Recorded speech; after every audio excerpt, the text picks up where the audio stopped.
Процесс выделения земель лесного фонда и республиканского значения под размещение военного полигона «Нестеровский» обсудили на оперативном совещании правительства Ингушетии под председательством Владимира Сластенина.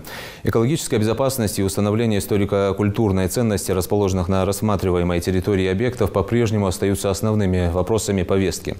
Рабочие группы в составе представителей Минобороны России, правительства республики, администрации Сунжинского района были рассмотрены этапы проведения технических работ по отведению земель под учебно-материальную базу мотострелковой дивизии, а также исследовательских мероприятий для установления степени историко-культурной ценности расположенных на участке объектов.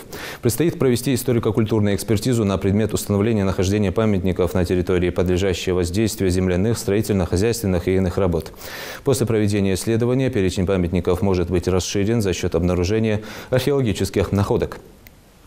Владимир Сластенин отметил, что техническая работа в данном вопросе очень важна. Ее необходимо качественно исполнить в установленные сроки с исполнением законодательства о культурном наследии.